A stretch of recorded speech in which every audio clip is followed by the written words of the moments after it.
is close to the wall, I will call your name first. Yeah. Yeah, it's up to you.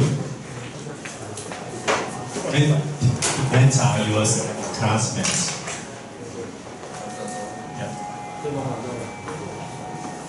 So you didn't take a class like that, no? Just sit here. Sit and listen.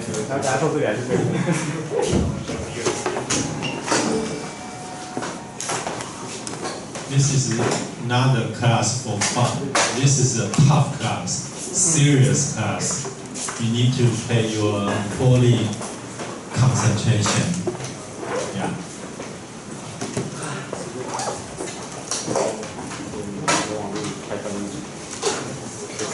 Okay, I think everyone is here.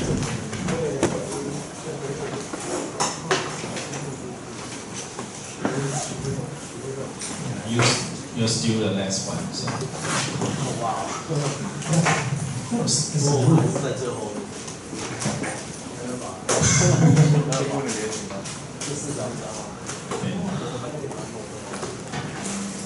Okay, so to guarantee your understanding and engagement, I will have a quiz for today. This is an activity. Yeah, you need to show me what you learn in this class to earn your point of engagement. Okay? Just only show off doesn't mean anything. You need to show me what you learn.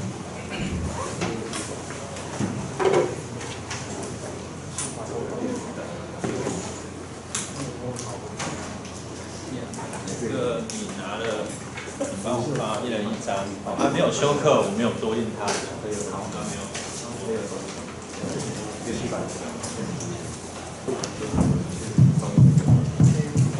So this is the quiz for today, and I will give you some score.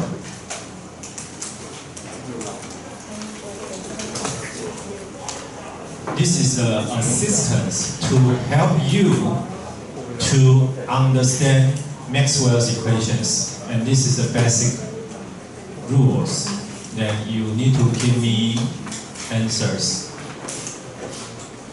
And I didn't show all the questions on the paper, so don't worry about it. Then I will show you how to answer questions. Okay? Just concentrate into a class. Two more? Okay. Just, yeah, okay. Is there anyone not here? Where is supposed to be? No? Yeah. 你听不懂啊？小考。OK。哦，我们没有点名分数啊，我们只有小考分数。OK。OK。Please.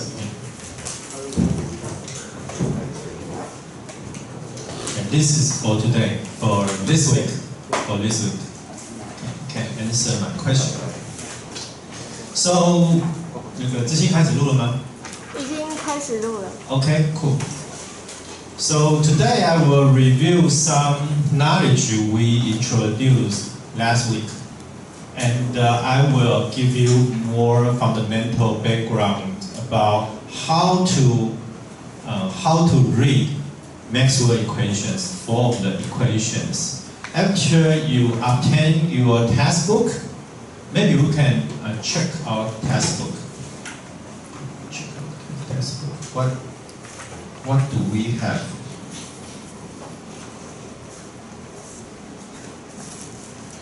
This is the content for the textbook.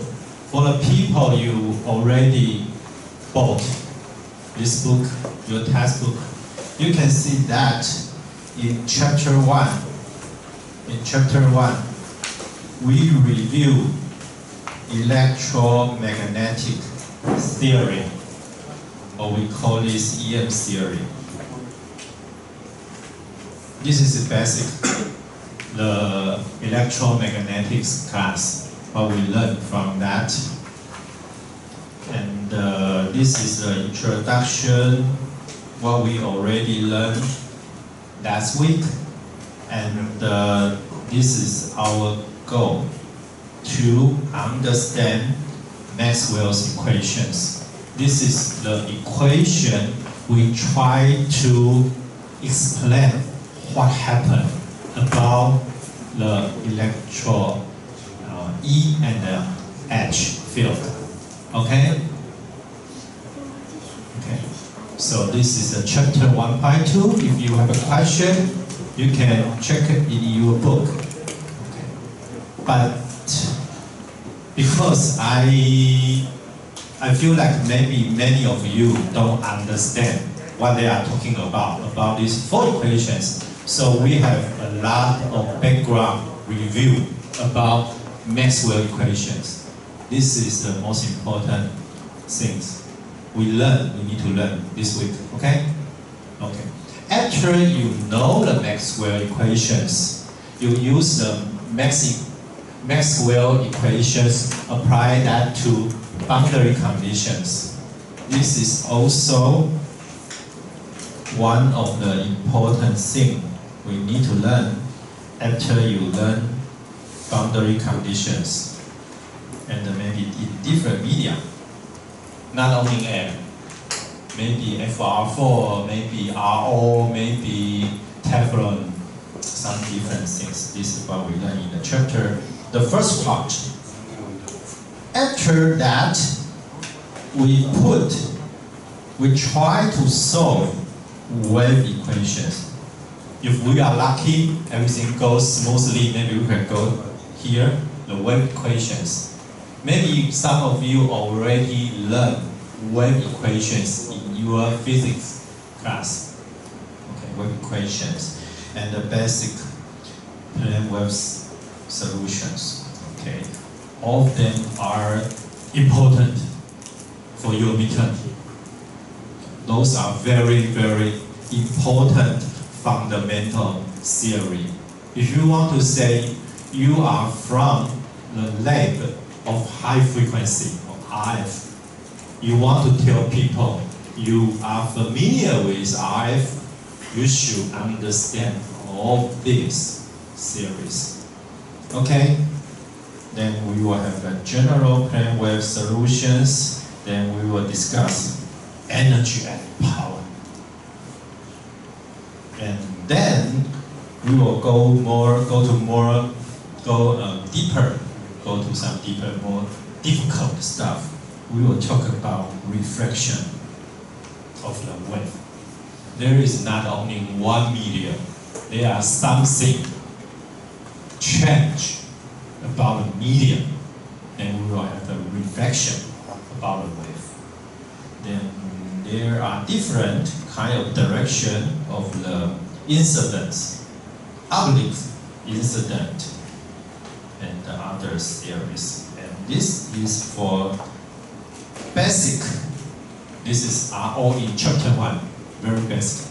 Nothing is related to your circuit. You feel this is boring because you can't see anything. There are only waves. What are waves? You don't see it. Especially when you are talking about wireless communication, your wave are doing something in the air you don't know.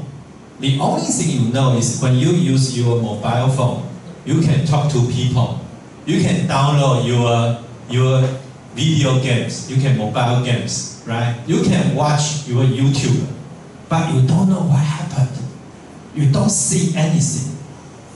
Those happen in the air. This is what they are talking about in chapter 1. Okay? So after you have your textbook, you can review this. Besides, we will have some extra points next week, right? As I said. So bring your textbook and next week you will earn your extra score. Okay? 10 points. Okay? And for you, I will give you extra points because you help students, your classmates, to buy the book. Okay? Okay, that's a good thing. Then after that, we will see the chapter 2. This is also what we are going to learn about transmission line theory. Maybe some of you already have some concept about the high frequency transmission line. I think you already took Professor Chen Haohui's class, and he already have some basic concept for you, and we will have some maybe it's a review, and also we will talk about this theory step by step, following your textbook. Okay, so this is a very solid fundamental series about transmission line theory.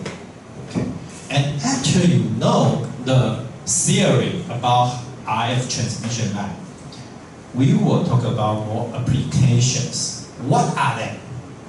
About these high frequency transmission lines, what are they? What can become high frequency transmission lines? What is exactly high frequency transmission lines are? What they are?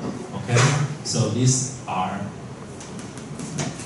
We will discuss this in the chapter 3. Okay.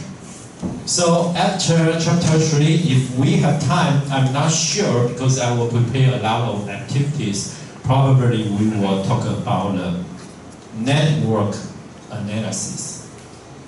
There are many metrics.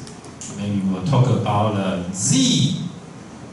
This is the Z matrix, and this is the Y matrix, and this is the S parameters. This is so important. And also, you will use ABCD matrix. This is in chapter 4, but probably we don't have enough time to go here. And if we don't have enough time, you should read that by yourself, okay? For this book. Because many of you already bought this book. That's why I try to tell you what are in this book. What are the contexts in this book? Okay. Outside this class, maybe you can learn by yourself.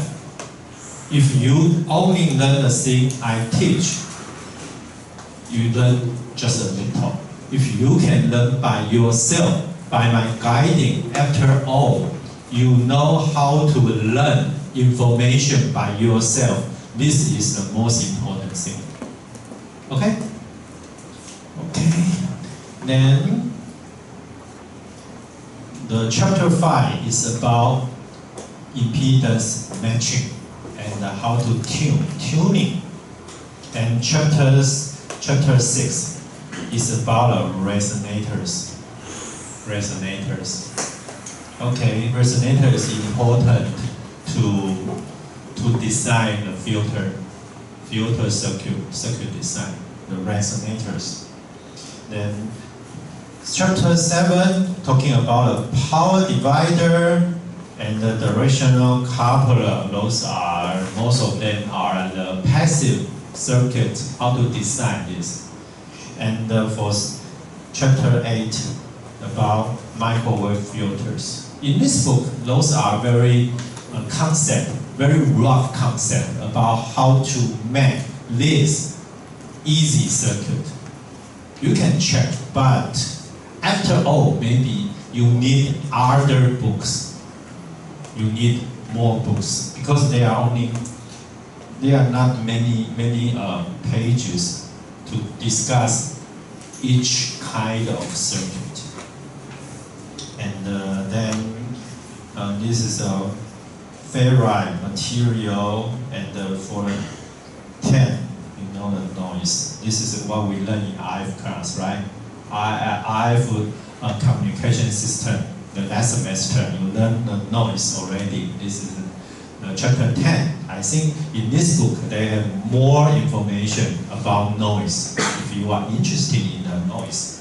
And the number 11, active circuit, like about the RF and the microwave devices, or maybe BJT or FET, or some maybe IC, or maybe some some device you can make a active circuit. This is from number 11 is about active circuit, and then number 12 talking about how to design amplifier. Okay, you got amplifier design is 12, and then for number 13, oscillators and the mixer. Number 13. But those are very easy ones, so you can also check. Then after all, you can make a system.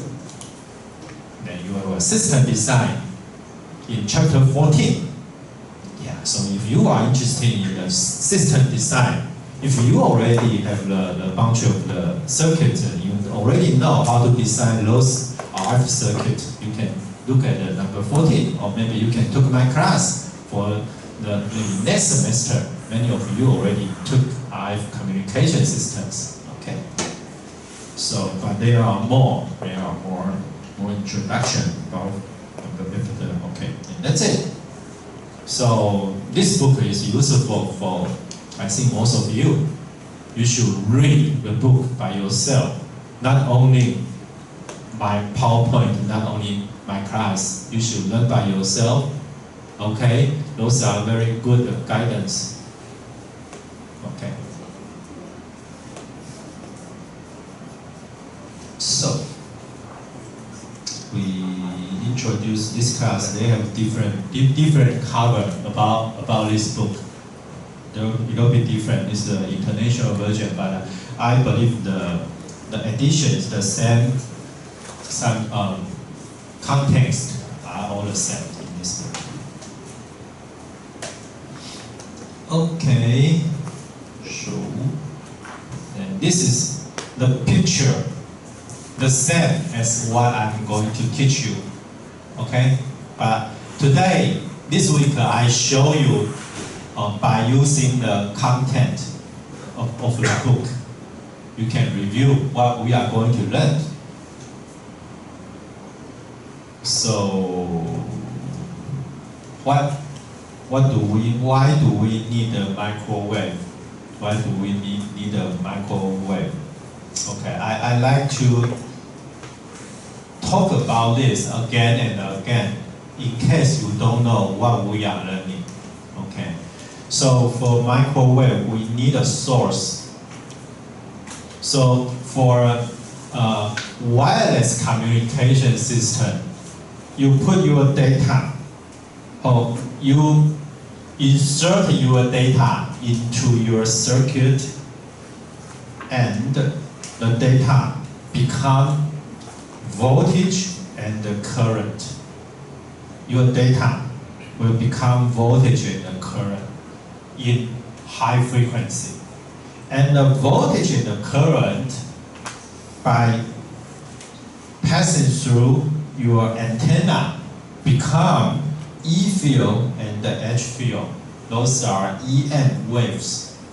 So these waves propagate in the air to another antenna, which is the antenna of receiver. This is a transmitter, and your data pass through the media, air, most of the air, to another antenna, and go into and become voltage and current into your receiver, and go to your to someone else. Okay. So what is your goal? Your goal is when your source have some data is encoded into some formation of voltage and current. The coding formation, maybe you learned before, you hear before. We hear like FM, maybe AM, maybe PM, or other. There are many formation of the data. I transfer our information into different kind of voltage in different formation or FM, AM, or PM. And the wave inside your circuit is presented by voltage and current, right? And go into here and become the EM wave and received by and become another V and I. And I want to receive something. Those voltage and the current, I need to understand what they are to decode the information you transmit from the source. This is the reason why we need to learn microwave engineering. We need to understand what happened here. Okay? We don't need to, in this field, we don't need to understand what are the formation of FM, AM, PM. I don't care. We don't care in this field. Okay, what we need to know is we try to make this information readable. Okay, so we need to make the energy go through this. We call this IF path. We need to understand that. We need to control it. Okay? Okay, this is the goal, what we are learning. It is understandable, you think, okay, but it's more complicated. Why? Why are they more complicated? Because what we are learning is when this information, when they are in the circuit, they are voltage and current. Those are maybe easier to understand. But the thing is, those information become E and H field here. Those are the field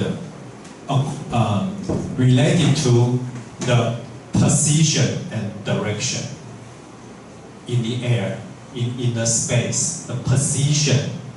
You know, where they are and where the direction is. If you want to think about something in the air, in the space, you need to consider not only S, Y, but also Z. Because it is in the air, so you need to think about X, Y, Z, right? We are in a 3D area. We live in, our life is living in a 3D-dimensional space, right? So your equations are all related to X, Y, Z, and it's not enough. Why? We need to also consider about time domain.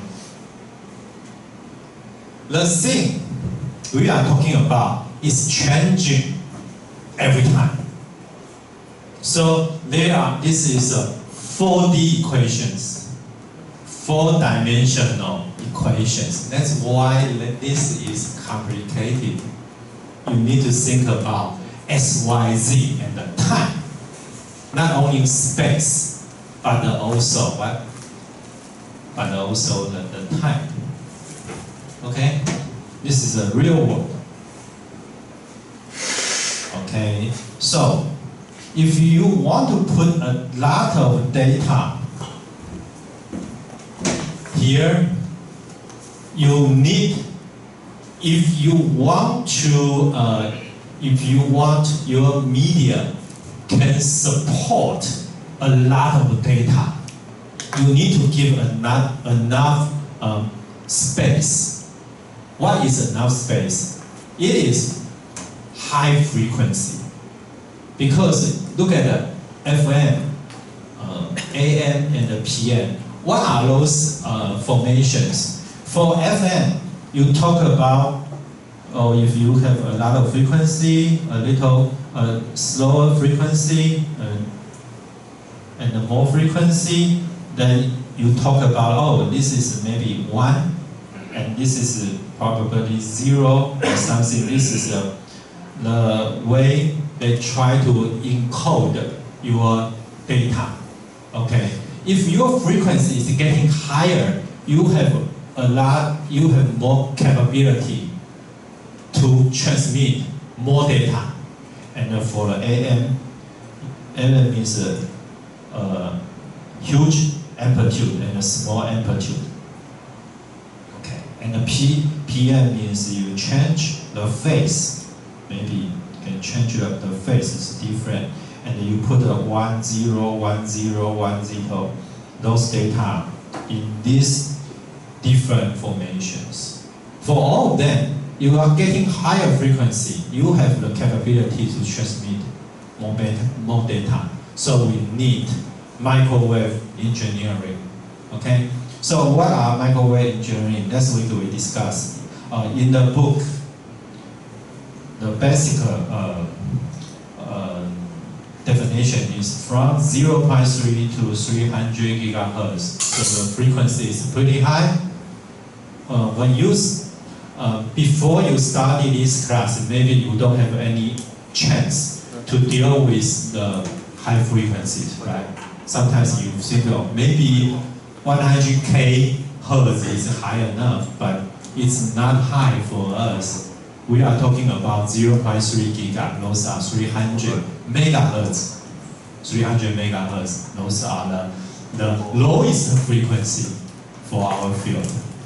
So it's pretty high actually. If you can make some of the circuit, you should be proud of yourself because it is a very high frequency circuit. Okay? So, then, okay. Here is Maxwell equations. Okay. If you have your textbook, you can read that.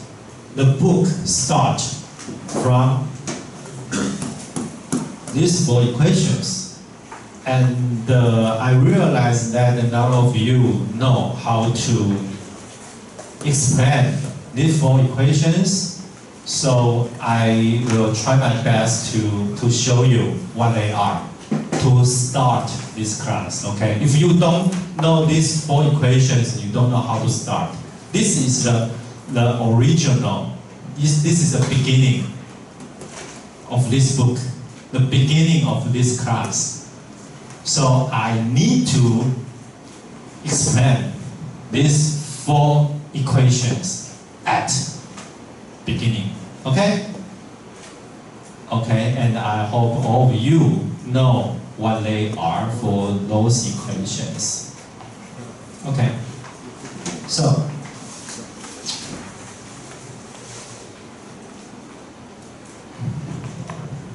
first of all, we need to know the notation.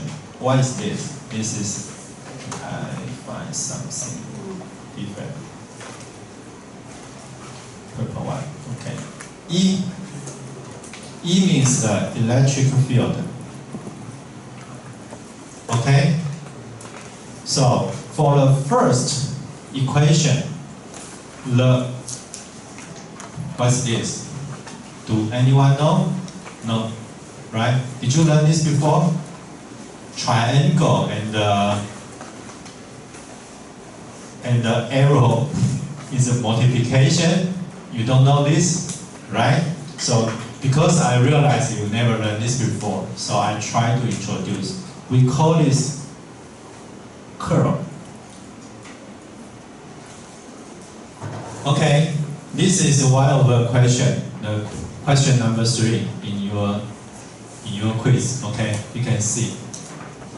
Okay, so curl E field. Did you see that that is the vector mark of this E field? Because this is a vector. In my PowerPoint, sometimes maybe you will see, because this is only because when I'm typing error, sometimes we usually do this one, but in my PowerPoint, sometimes you will see this is only a bar, but they are the same. Okay, this is a vector E. This is actually a vector E equals 2 vector B, what is this? B is the magnetic flux density. Flux density. Okay, so magnetic flux density, we take the negative and we partially divide B respect to T.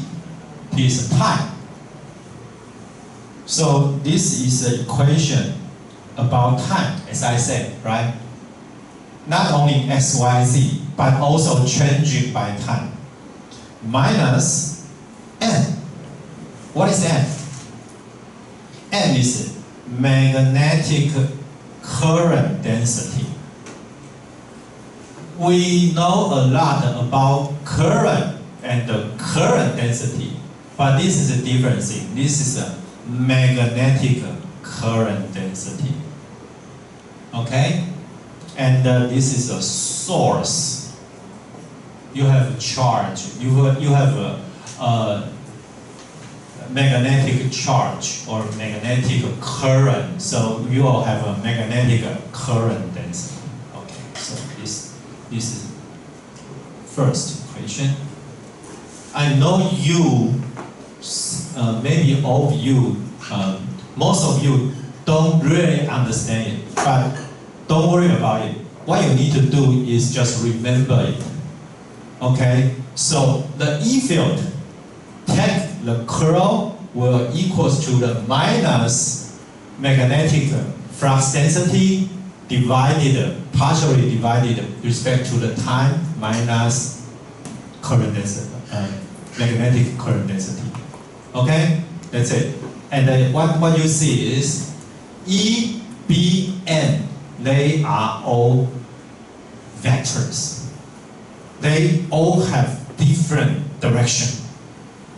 Okay, this is first equation.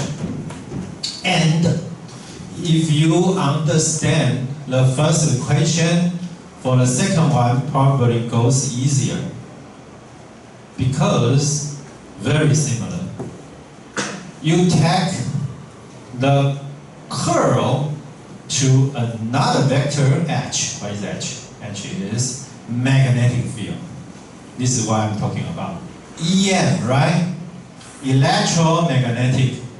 So those are different things in the pair, like voltage and the current. You know voltage and current. They are different things, but they are in a pair, right? Voltage and current. So E field and the H field, they are electric field and magnetic field.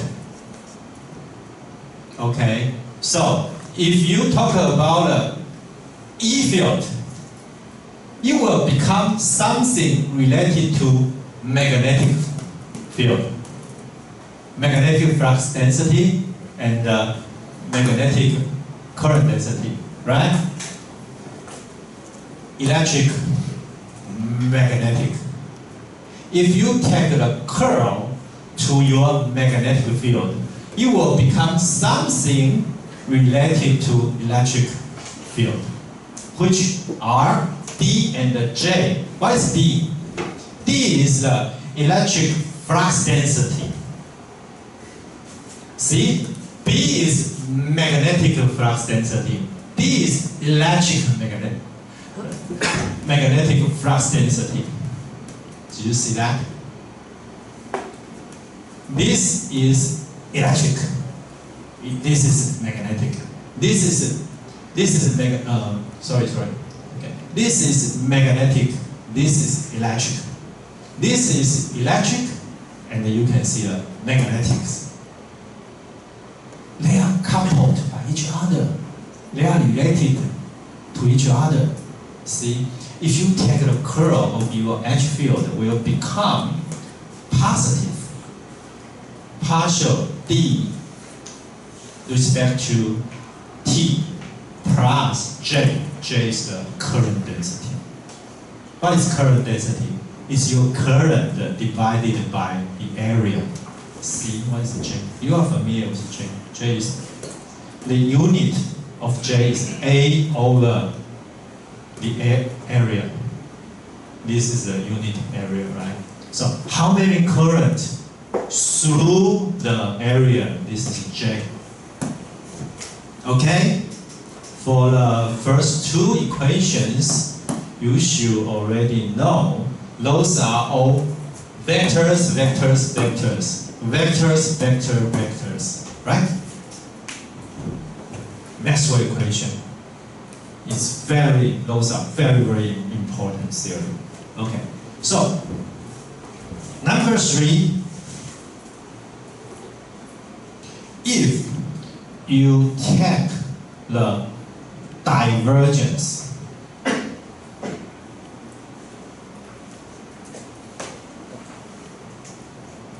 of your D.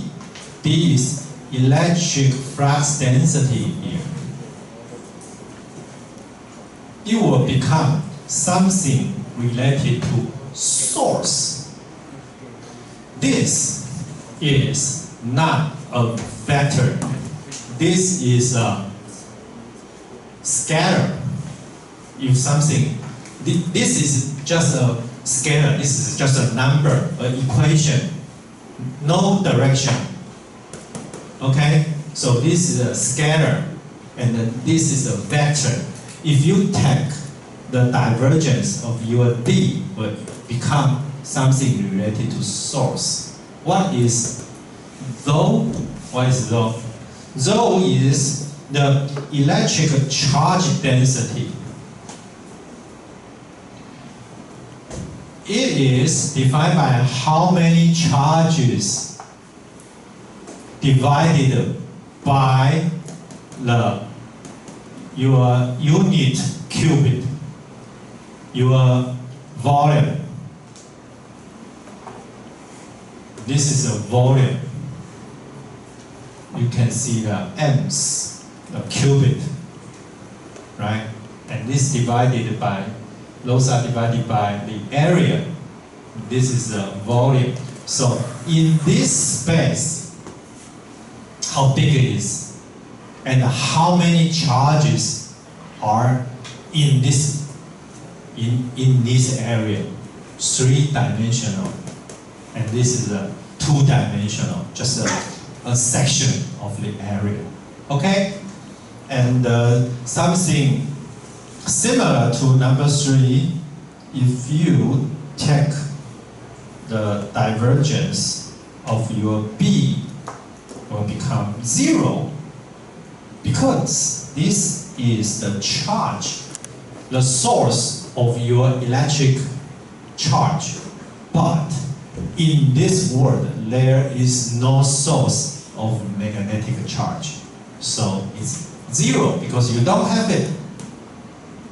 You can see that 1, 2 are in a pair, right? And 3, 4 is in another pair. Okay? And those are the grand Maxwell equations. Okay? If I give you the D, and I will know what happened there about your charge, how many charges there. And I give you B, I know there is no magnetic charge, so I will make an equation. We can understand what are the B in the air. Okay? And for the first and the second equations, you can see a relationship between E and the H field. Okay, and for these 4 equations, we call this 4 equation differential form of the time-varying Maxwell equations. There are many different formations of Maxwell equations. These 4 are differential form.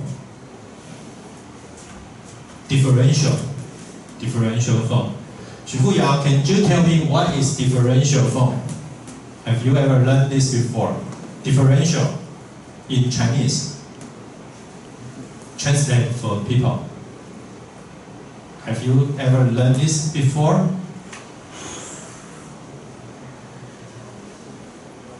I said I will call your name from behind, so you are the first one. I'm trying to. I will ask. Do you know differential? Do you know this word? No? Huh? Okay. Anyone know? Differential, yeah. Say it loud, please. Yes.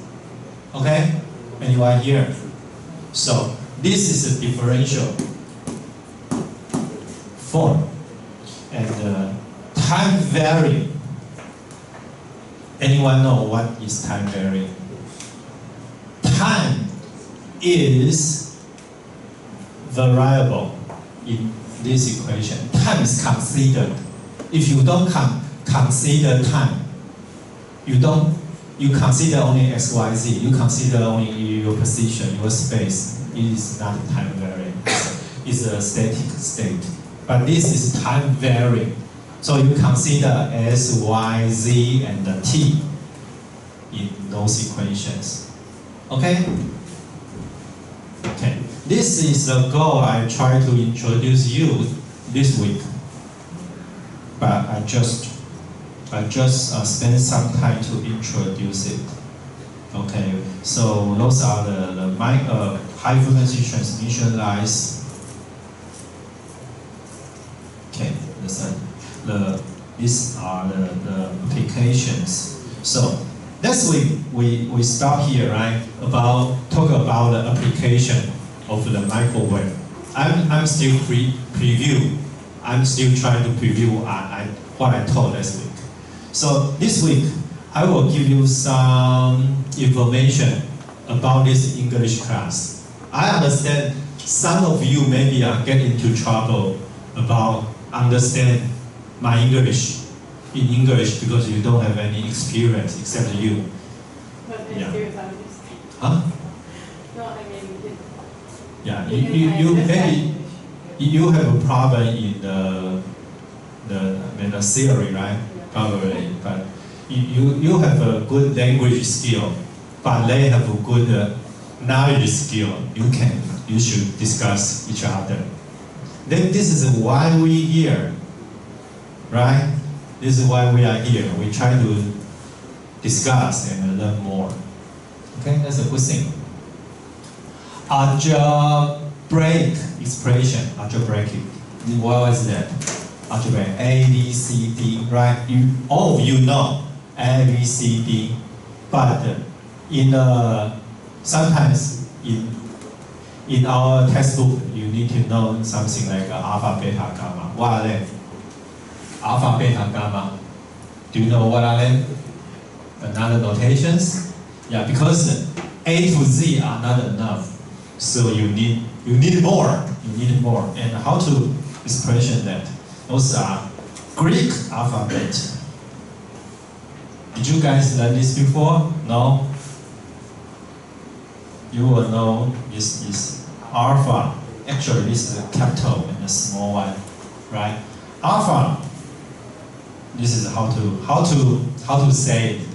Alpha. Just another alphabet, so don't worry about it. But I need to spend a little time to introduce this, except you totally don't understand in my class. Okay? Alpha, beta, gamma. Gamma, there are two of them very familiar with. If you use a reflection coefficient, you use the capital gamma. If you use the propagation constant, you use this is the small gamma. Okay? And delta, different delta. Sometimes this is a difference. Epsilon, you know epsilon, right? Oh, I think most of you know epsilon R. How to pronounce it? Epsilon. Epsilon. Okay? And zeta and eta. This is also important. It's a wave impedance. Okay, you will use this later, and you know this is eta. Oh, theta.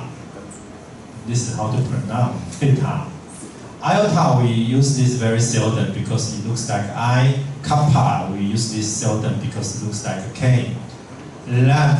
Lambda. Okay, wavelengths. Lambda. Lambda. How to pronounce? Lambda. Okay, lambda. Lambda. Mu.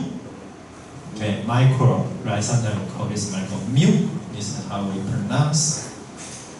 And mu looks like a V, so we don't use this often.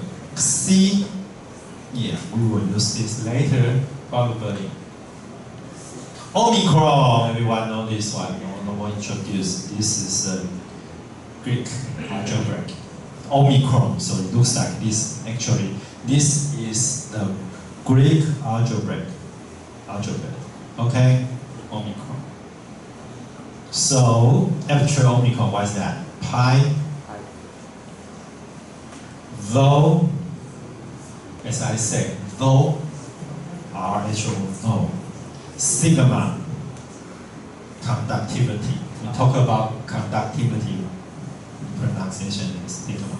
Tau, maybe we do this one, right? Epsilon, phi. Okay, another, if you have other theta, the second is theta, we call phi, right? Chi. C omega. Okay, there are two. This is sometimes the unit for your impedance, and this is sometimes 2 pi f. It's the angular frequency. Okay, this is how to pronounce. And if you have something, you have this one, this mark, this is prime.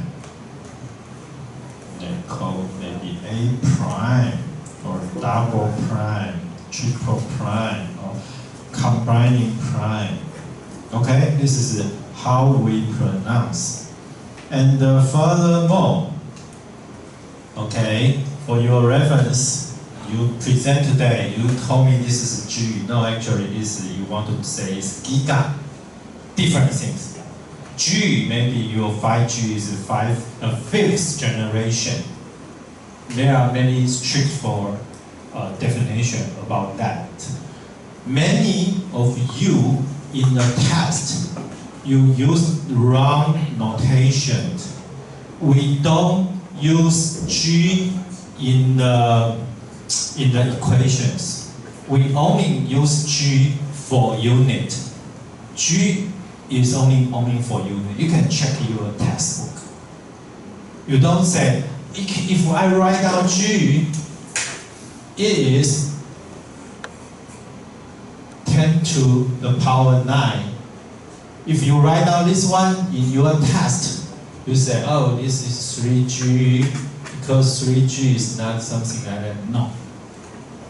No. It's so weird. It's so weird.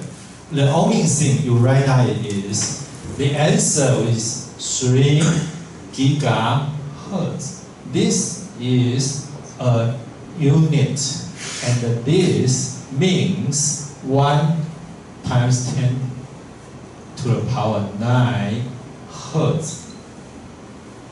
Okay, this is a unit.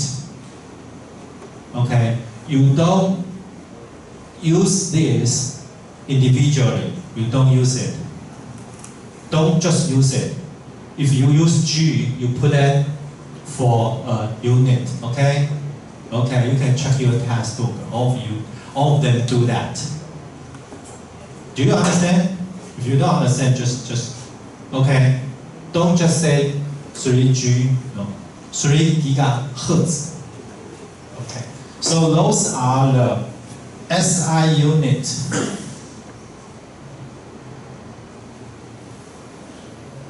We usually use. For giga is 10 to the power 9. And for mega, 10 to the power 6. For K, this is a small one, not capital one. K usually small. It is important. Don't use the big K. No big K is always small one. This is 10 to the power 3. Those, they are the different 1,000, 10 to the power 3, okay, for all of them. Okay, give me some more minutes, let me finish this part.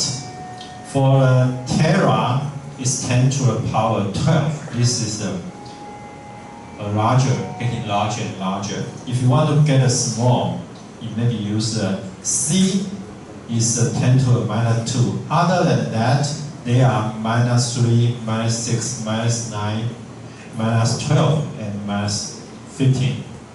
Okay, every time you have 3 more zeros. Okay, those are mini, micro, narrow, pico, and femto. Okay, you need to know this one. Okay, let's take a break and we'll come back.